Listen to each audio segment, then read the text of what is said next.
Day one of Afcon in the books. It's the first time I've done a YouTube video in a while, taking a little break, but we're back. We're going to be doing more regular videos on my YouTube channel whilst we're here in Afcon or Abidjan. Afcon 2023 is underway. Make sure you like, comment, and subscribe to the channel. And I'm here with a very special guest. This man's been my rock for the last 2-3 days, man. Like, what was it? When Bobby Robson was the manager of Barcelona, Jose was his translator. This guy's been my translator. He's been everything. Honestly, like, obviously, Ivory Coast is the French-speaking country. I can't speak a lick of French, but this man right here, Toni Afoke, can. And yeah, he's joining my YouTube channel today. Thank you very much for joining me, Toni. Messi, but no, I'm joking. Yeah, no, thank you for having me, bro. Like, I'm not fluent in French, but you know, French A levels getting me so far, and I'm glad that you compare me to Jose Mourinho. That's kind of cool. But yeah, man, Afcon it's been Afconing.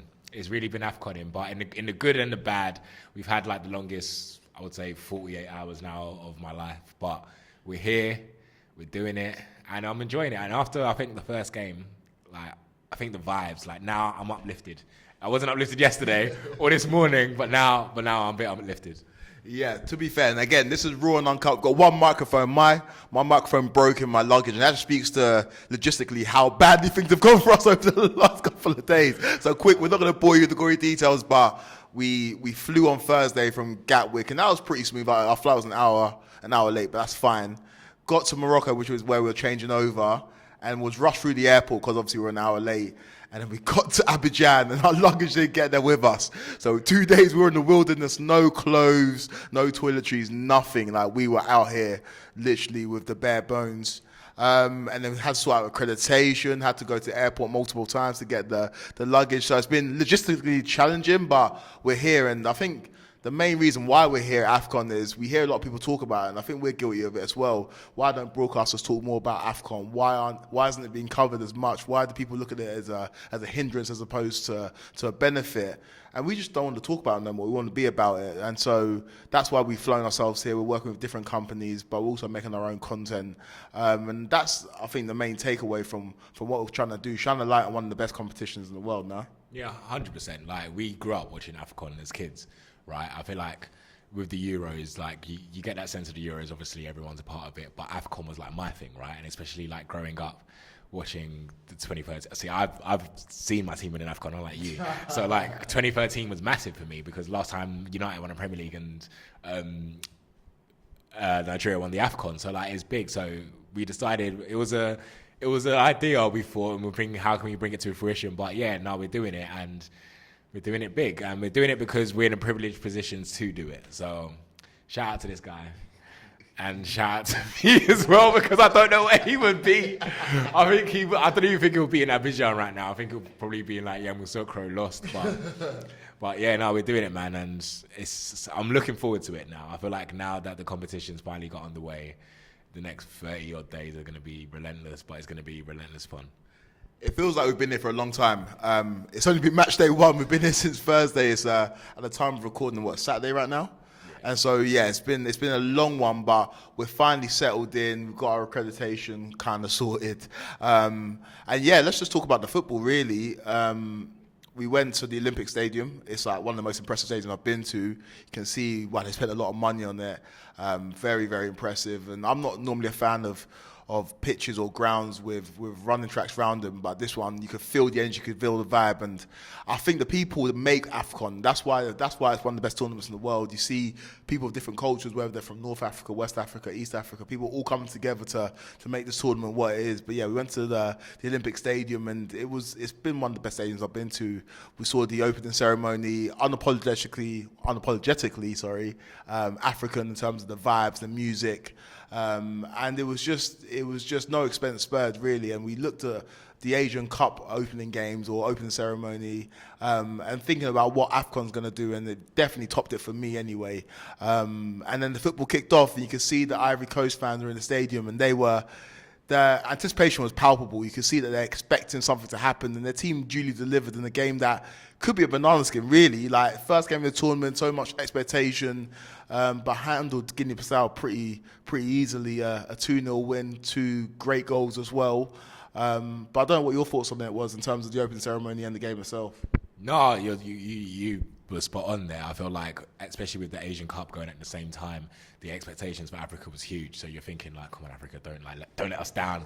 But no, they showed up. It kind of like everything there epitomized what Africa is, like the vibes and everything. Like I remember going back to do you remember the opening ceremony of the London Olympics? Yeah. In 2012, you saw like the Industrial Revolution, stuff like that, proper British stuff. But this was proper African stuff, you know?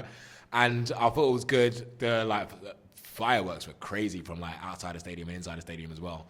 But yeah, you were right. Like after all that, Ivory Coast had to go and deliver, and Lezele Fontaine, I think it was a sick goal by Kweku Afari, by the way, who is balling out in the Saudi Pro League. But yeah, you can see why he is balling out, because I was thinking like the conditions were kind of musty. Like I've been sweating all day, bro. So I don't know, like playing football in this condition, like maybe their man are used to it, but I'm not personally. But yeah, I think from the opening ceremony and to the game as well, the Ivory Coast have really put on a show, and then the fans as well. Like we live in England, right? So football means everything to us. In this country, like you get people going to League One and there's like 30,000 people.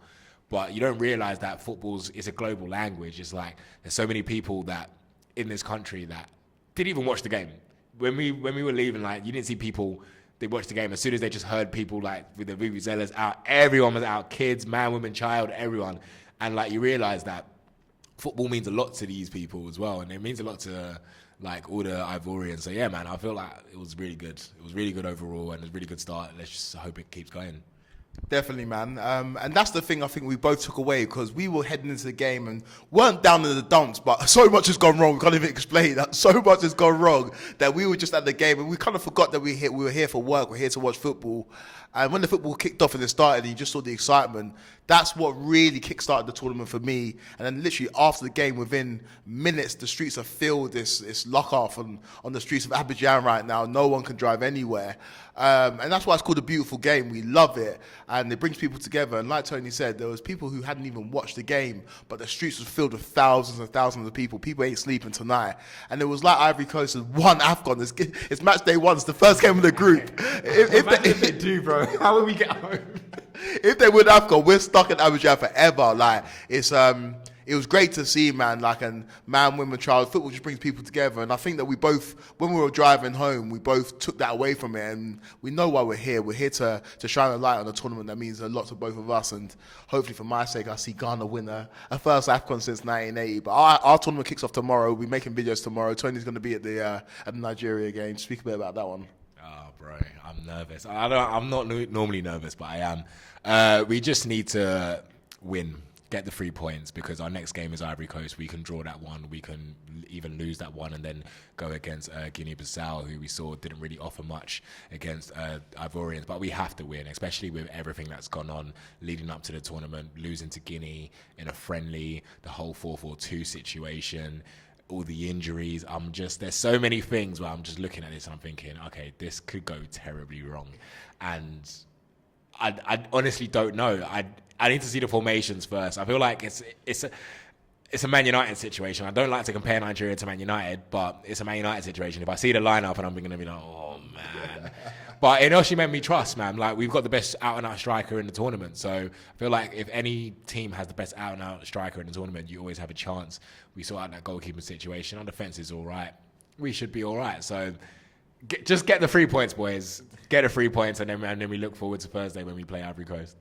Yeah, Thursday's a big day for both our teams. So Ghana play Cape Verde tomorrow, the game I'm going to be at. And then Thursday, Ghana play against Egypt, which is a huge one for me. And yeah, Ivory Coast take on Nigeria. So yeah, make sure you're locked in for more videos. We're going to do this hopefully every day. I'm not going to commit myself to anything because we don't know about logistics over here. Like, anything can happen right now. But you're going to try and put out videos as regular as possible. Make sure you're liking, commenting, and subscribing. And we'll be back with more videos very, very soon.